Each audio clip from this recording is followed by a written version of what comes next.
In this question, we have an object that is sitting on a carousel, or a merry-go-round, whatever you call it in this country. If we were to take a look at the top view of this object, you didn't have to draw this by the way, but if you were to take a look at just the top view, it would look something like this. Here's the object, and here it is on a rotating platform which is spinning something like that. Now, if this object is moving in a circle, that means that it must be feeling a centripetal force to do so. If you looked at this object from the side, it would look something like this.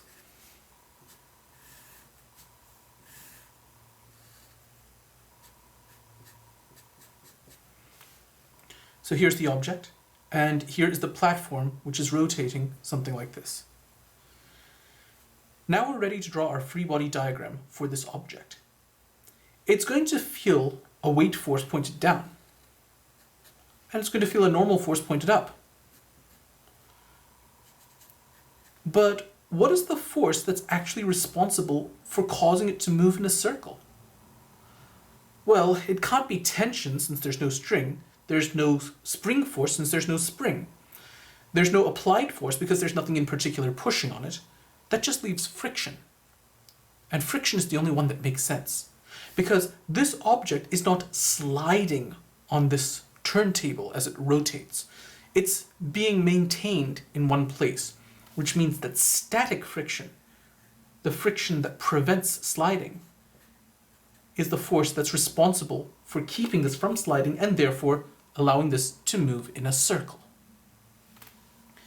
Now, let us set our origin at the object, of course, and our axes. So I will set upwards to be positive y and rightwards to be positive x.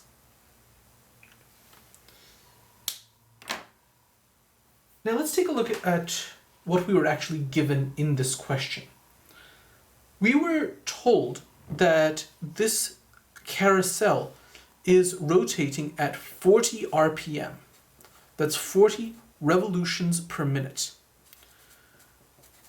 We were also told that the distance from this object to the center of rotation was 1.25 meters, which we can also draw here, like this. 1.25 growl. Okay, so let us say that since we know that the speed of this object is 40 revolutions per minute, the problem we're going to run into is that we never work with speeds in terms of revolutions per minute. We work with speeds or velocities in terms of meters per second. So we need to take revolutions per minute and turn it into meters per second. So the first question we might ask is, how far is one complete revolution? Well, the answer is, we know what the radius of this revolution is. That was that 1.25 that we mentioned just a moment ago. So that means that in one revolution, we have covered the circumference of this circle, which has a radius of 1.25. So the circumference is going to be given by 2 pi r, which is 2 times pi times 1.25, which works out to 2 times pi times 1.25, 7.85.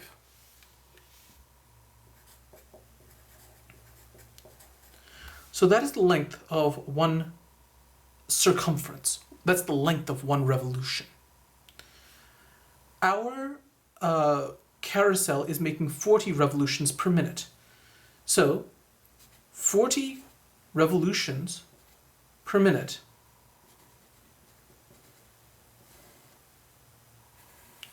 where one revolution is the same thing as 7.85 meters,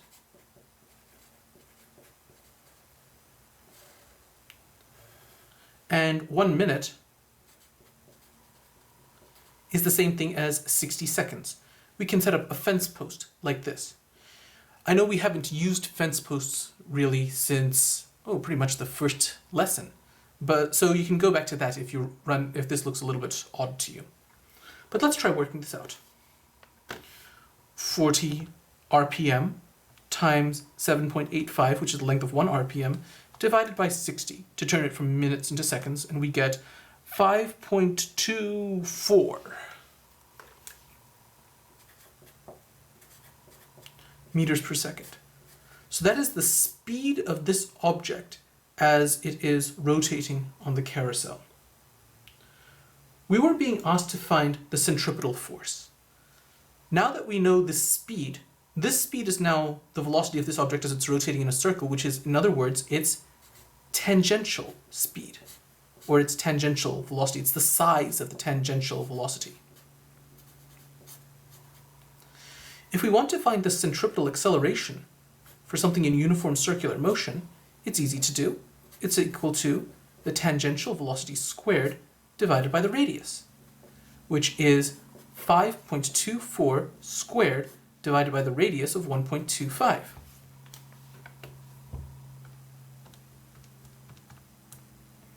.93. That's a pretty big centripetal acceleration. We're now talking about something which is more than twice the size of gravity.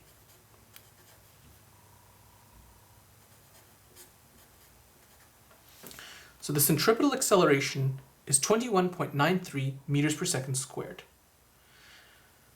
The last thing we were being asked for is to find the centripetal force. Remember that the only force which is actually capable of drawing this towards the center is the static friction. So the static friction is the centripetal force. These are the same thing. And centripetal force is equal to mass times centripetal acceleration. So if the person in question here has a mass of 22 kilograms, multiplied by an acceleration of 21.93 meters per second squared, that gives us a centripetal force of 482.5 newtons.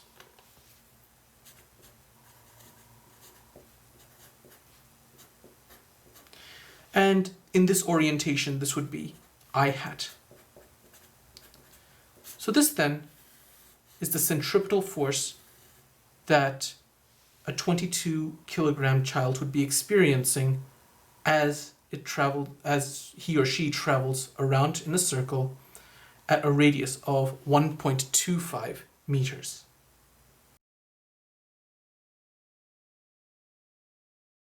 This next question is called a banked curve question.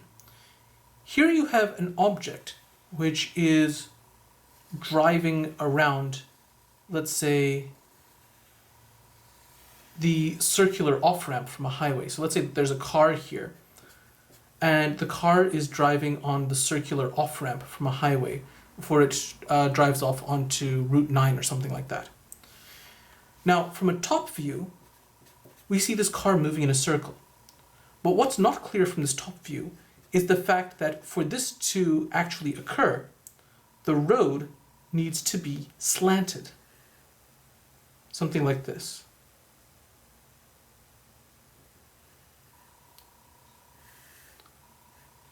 It forms something like a ramp.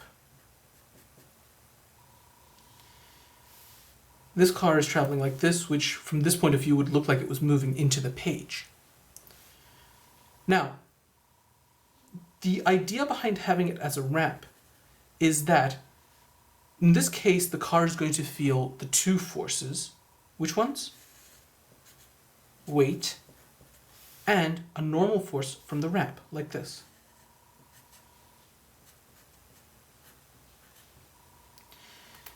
In a banked curve question, we set the axes so that y is in line with weight.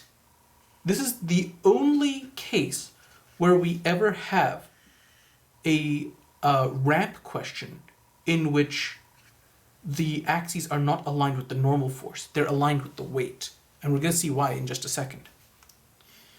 In this orientation, the normal force becomes the thing which is oblique. And in this question, we were told that the angle of this ramp was 20 degrees. So that means that the normal force is now 20 degrees away from this y-axis. Break it into its components, like so. Now, that means that this now becomes the adjacent side in y, and we now have normal cos 20 in y. The opposite side is going to be normal sine 20. Now we can start to see why we set our axes like this. What is the reason that a car travels around a banked curve like this? It is because the normal force, the shape of the road, is pushing it to travel in a circle. It's pushing it to travel towards the center of the circle. That's what's providing the centripetal force. If we set it the way that we usually do, then weight would be providing the centripetal force, but that's not actually true in this case. In this case, the normal force is providing the centripetal force, and even though the calculation works out the same, if you set it the other way, with y being in line with the normal force, you would end up with the correct answer, but for the wrong force. So, let us now solve for how big that normal force must be, and therefore what velocity you're allowed to take. There's one other piece of information which I forgot to put in here, which is that the car is going to travel at a radius of 100 meters. So that's the distance from the center of the circle to this point of the car. Now, let's take a look at what's happening in the y direction. In the y direction, the total force is going to be given by the normal force pointing upwards and the weight pointing downwards. But total force is also equal to mass times acceleration. So normal cos 20 minus weight must be equal to mass times acceleration. Now, we were never actually told a weight force because we were never actually told a mass anywhere in this question.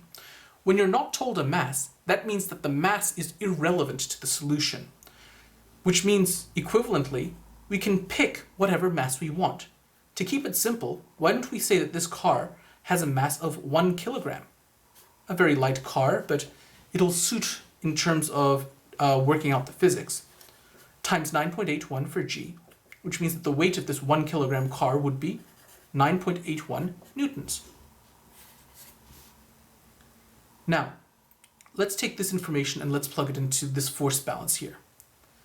The normal force is as yet unknown, but the weight force we just calculated for this 1 kilogram object is 9.81 newtons. The mass we said was 1, and the acceleration, well, this car is not collapsing into the ramp, and it's not levitating off the ramp. So the acceleration in the y direction is 0. This is going to cancel. So we now have the normal force the normal force cos 20 degrees is equal to 9.81. Bring out our calculator. What's 9.81 divided by the cosine of 20 degrees?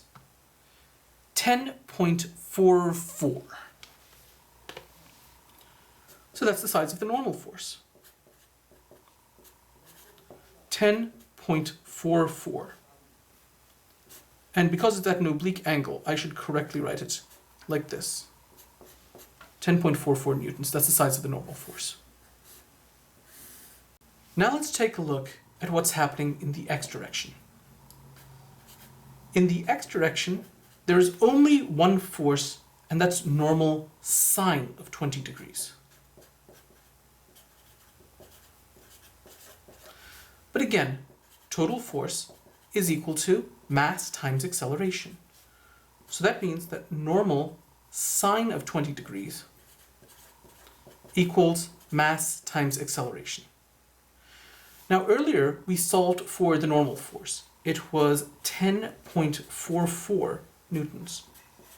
So that times the sine of 20 degrees is equal to the mass times the acceleration. So now let us solve for the acceleration. 10.44, that was my answer from last time, multiplied by the sine of 20 degrees divided by the mass, which is 1, gives us an acceleration of 3.57 meters per second squared. So this now is the acceleration in x, or equivalently, it's the centripetal acceleration, since this is being drawn into a circle through a force which is there in the x direction.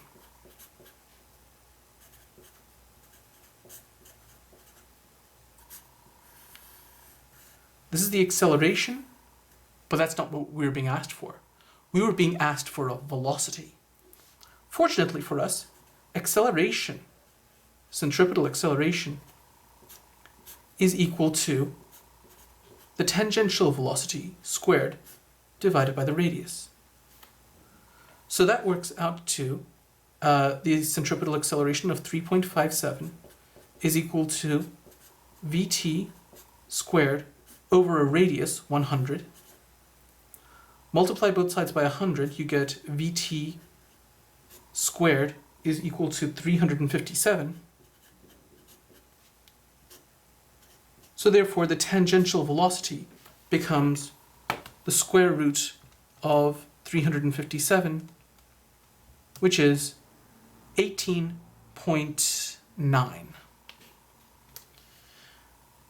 So that is the speed that you must be traveling at in order to take this curve.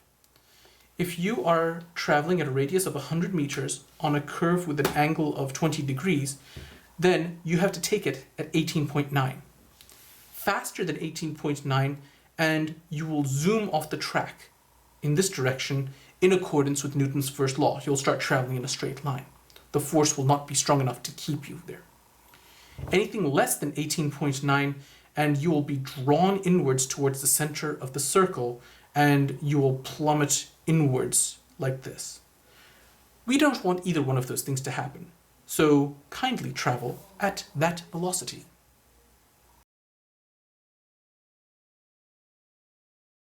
In this question, we have a roller coaster track that looks something like this. And we are analyzing the coaster when it is at the top of the track, like so. The radius of this track is 15 meters. We were not told what the mass of this carriage is, I don't think.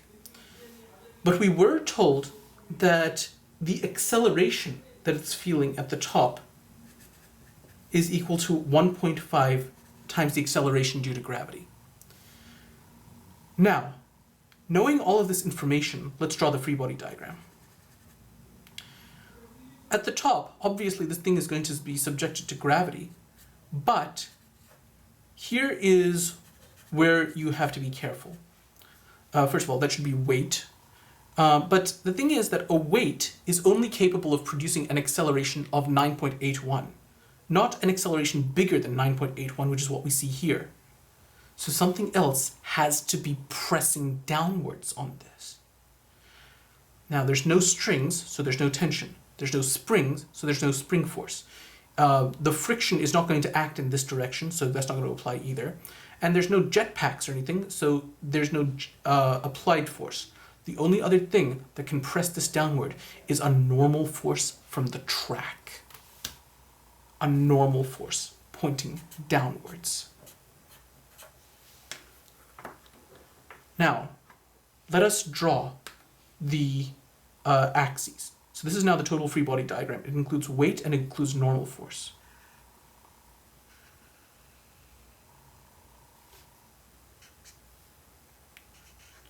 So the y direction would point something like that.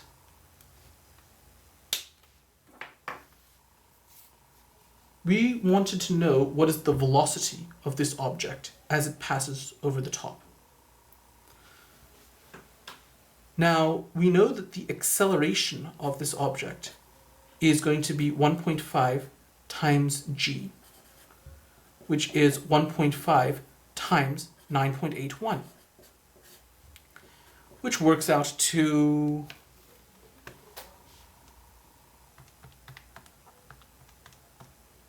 14.715.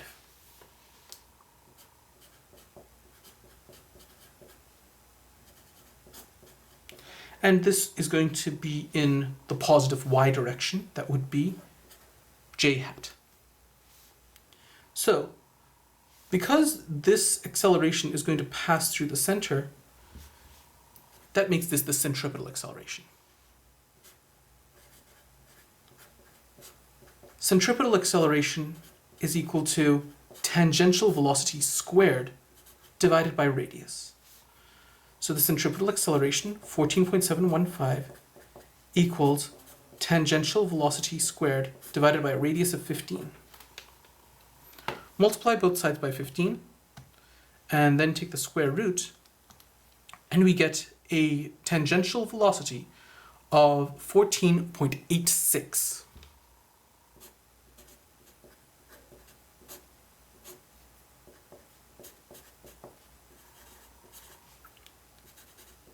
And this would be in meters per second.